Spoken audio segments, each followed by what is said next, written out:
O Exame Nacional do Ensino Médio faz muitos candidatos ficarem ansiosos e com dúvidas antes e no momento das provas. A repórter Bruna Soares conversou com uma professora que deu dicas de preparação para a prova. Acompanhe. Isabela, fala pra gente, na hora da prova, o que o candidato deve priorizar sobre as questões? Então, Bruna, o que o candidato tem que priorizar, né? A disciplina que ele tem que priorizar, que ele tem mais afinidade, a disciplina que ele domina com maior frequência, né? Dentro do cronograma de estudos dele. Lembrando que no primeiro dia nós temos a redação, então, né? Que é uma prova isolada, que por si só tem 1000 pontos, e é importante o candidato pensar também no sentido de que se ele encontrar o tema e ele perceber que é um tema que ele tem habilidade, que é um tema que ele tem um bom repertório sociocultural, né, que ele tem uma boa desenvoltura, eu sempre falo que o candidato pode começar pela escrita do texto. E o que o candidato deve fazer para controlar a ansiedade? Bom, nessa véspera a ansiedade ela aumenta bastante, né? Então uma das dicas aí é que eu sempre falo para os meninos começarem a desacelerar. É importante você, né, começar a revisar um conteúdo ou outro, mas com bem menos intensidade. Também é importante que você possa fazer atividades que façam com que você desligue um pouco da ansiedade, né? Às vezes ali ver uma série, um filme, escutar uma música. Se você for uma pessoa que tem o costume da prática de esportes, possa fazer algum tipo de esporte, porque assim desacelera um pouco a adrenalina, né? Canaliza a ansiedade para um outro local. Eu também deixo a dica para não inserir novas atividades nessa véspera, né? Se você não tem o costume, é bom não fazer, porque também a gente não sabe como é que vai ser o resultado disso. Outra coisa que eu falo sempre com os alunos é tomar cuidado com a alimentação, para não inserir novos alimentos que não têm o costume, né? Para que não tenha uma reação aí diferente. Então, desacelere fazendo outras atividades e mantenha a calma. Sempre que a ansiedade bater, pode, né, procurar alguma dessas atividades que eu citei aqui e não inserir novas atividades também é importante. Outra coisa que é importante falar também sobre a questão que deve levar no dia da prova. E isso é muito importante.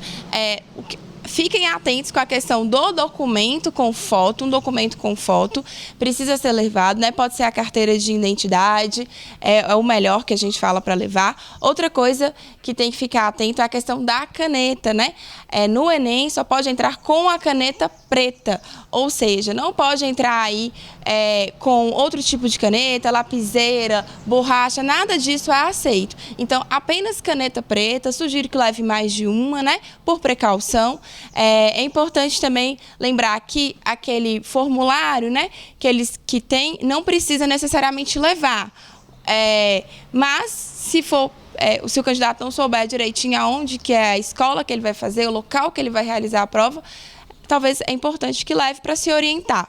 Lembrando também que pode levar, né, alimentos, água e alimentos que vão ser fiscalizados lá na hora, mas que não tem problema nenhum. Até porque a gente tem uma prova que é bem longa, então é importante, né, levar algum tipo de alimento para que ele possa fazer ali uma breve refeição durante a prova. É importante ressaltar também a questão do horário, né? Isso é muito importante, Bruna. Lembrando que os portões eles se fecham às 13 horas, horário de Brasília. Então chegue um pouquinho antes, né? Quem ainda não sabe aonde que vai fazer a prova, assim, não localizou, é importante, eu até falo que às vezes é bom você ir um dia antes, saber direitinho aonde que é o seu local de prova, porque assim você não, né, evite aí qualquer tipo de imprevisto. No mais, quero desejar uma boa prova, uma boa redação para todos os candidatos, né? Uma boa sorte aí, que vocês acreditem no potencial de vocês, acreditem no trabalho que vocês fizeram ao longo do ano, né? Em todo o seu esforço, todo o seu estudo, e assim você colherá bons frutos. Novembro chegou com a esperada chuva em Montes Claros. E a chuva derrubou algumas árvores, destelhou casas e até um imóvel desabou. Thales Mendes tem mais informações. Na noite de sexta-feira, uma guarnição do 7º Batalhão de Bombeiros Militar deslocou até a estrada que dá acesso à comunidade de Palmital, mais conhecida como Estrada do Lixão, onde, segundo informações do solicitante, 5 casas haviam sido destelhadas e uma árvore havia caído devido à chuva com fortes ventos.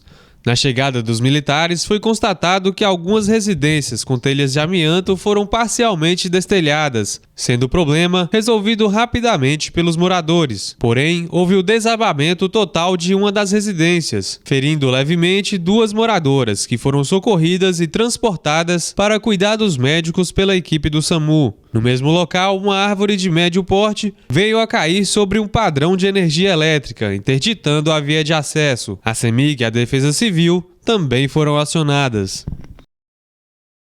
Ainda na noite de sexta-feira, devido à chuva na cidade de Montes Claros, houve a queda de 2 árvores de médio porte, com interdição de via pública, sendo uma na Rua B, bairro Ciro dos Anjos, e outra na Avenida Afonso Pena, em frente ao número 335 no centro. Os militares, com uso de motosserras e equipamentos adequados, realizaram o corte das árvores e a desobstrução das vias públicas. Um enorme tamboril na praça em frente à rodoviária também desabou. E alguns vidros da fachada da rodoviária também se quebraram.